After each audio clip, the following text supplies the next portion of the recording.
Now we're going to talk about central channel breathing. As we've talked about before, understanding the flow of information and energy as that flows through our body. It's important for us to understand that to heal, we need to be in our bodies. We need to be present.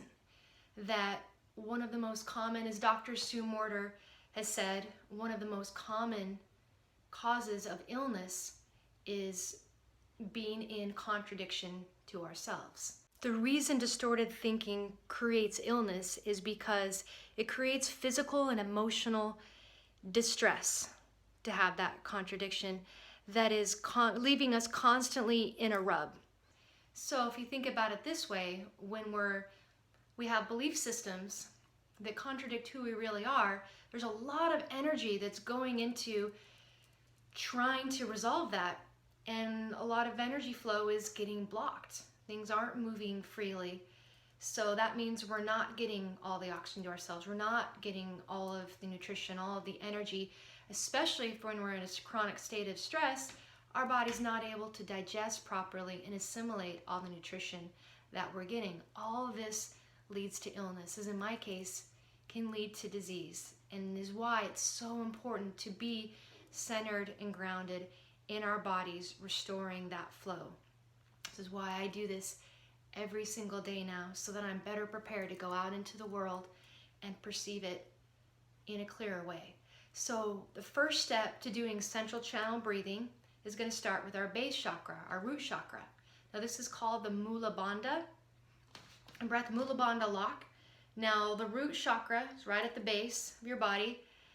Now I don't want to offend anyone. Let's just say you have to pee. Now you want to hold in those pelvic muscles.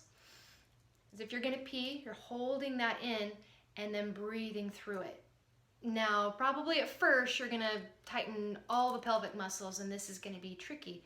So we also need to be able to breathe into our belly. We're going to be breathing into each of those energy centers. So if, as you're tightening those pee muscles, and you're not able to breathe into your belly, I want you to lessen that hold by half. So relax it a little bit. And then breathe in through your belly, lessen a little bit more. The goal is just to isolate those innermost muscles in the pelvic floor. Everything else can be loose. So this is engaging our root chakra and allowing that energy to flow more fully through. This is called the Mula Bandha lock, and I encourage you to incorporate that every time you're deep breathing for relaxation, if you're doing central channel breathing to release emotional blocks, meditation, anytime you're doing that breathing, to hold that center, that muscle, so that you're having better flow through that energy center. Next is our gut.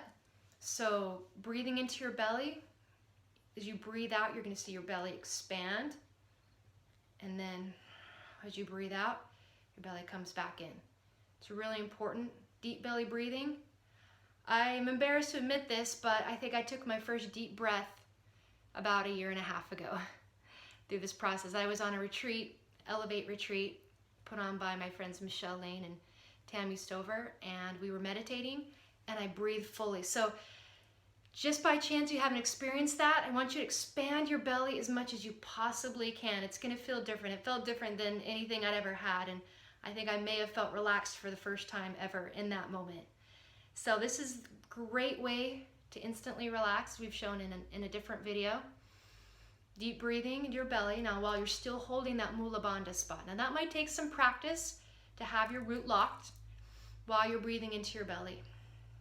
And that's okay.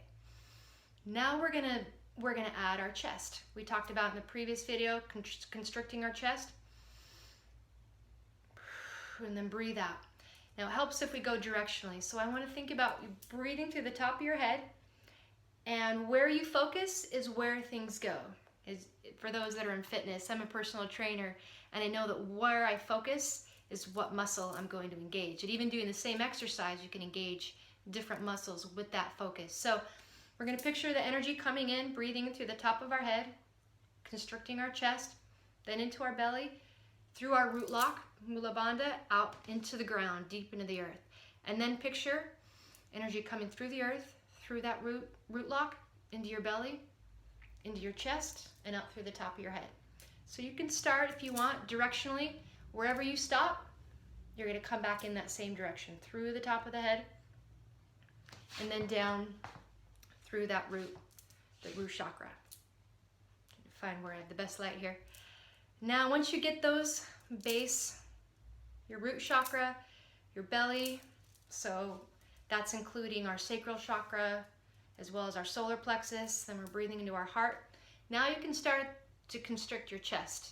That's the Ujjayi breath, or Darth Vader breath. We're gonna sound like Darth Vader as you're breathing through the ground. Now this is a pretty aggressive breathing, type of breathing. So what you might feel, especially if you're doing it for the first time, a little lightheaded. You might feel a little wobbly. We've got some distortions in our field and we're moving things, breaking through things in a different way.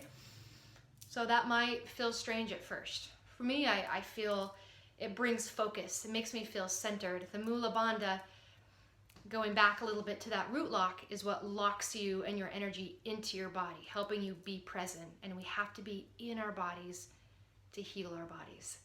So that's why this is so important. So just observe those body sensations that you're having and see if you notice that flow increase. If you have struggles meditating, this is a great thing to do while you're meditating, because you're focusing on the breath, which is going to help from distracting thoughts, right? If we're focusing on one thing, it's going to help clear our mind. And we'll talk about a little later why meditation is so important. Breathing up. Now we want to add that third eye. So as we talked about earlier, close your eyes, roll your eyes to the back of your head, and then breathing. So now, breathing from the ground, we have our root lock, breathing into your belly, breathing through the heart, through the throat, through the third eye, up the top of the head. And then opposite direction, through the top of the head, third eye, throat, chest, belly, and through the ground. Now I found this is easier lying down, so if you want to try lying down first, you can see your belly rise, or standing up. It's a little challenging sitting, so I recommend either lying down or standing, especially if you feel dizzy. And our goal is at least 5 times going up each direction, through the top of the head and back down, incorporating third eye, throat, heart, chest, belly, and then that root lock. This gets easier and easier with practice. Afterwards, see how you feel. I love to hear any comments, anything that comes up. It's possible that some emotions might come up as we're breaking through blocks and things are being released. What I want to stress at this point that I was unaware of is that it feels so much better to allow emotions to surface, feel them for just a short period of time, and then let them go, than carrying them. I could not believe how much stored baggage I had been carrying for so long and how good it felt to just feel it and let it go. If you just acknowledge it, a great way to do that really shifts it for me is just, it's okay for me to feel this.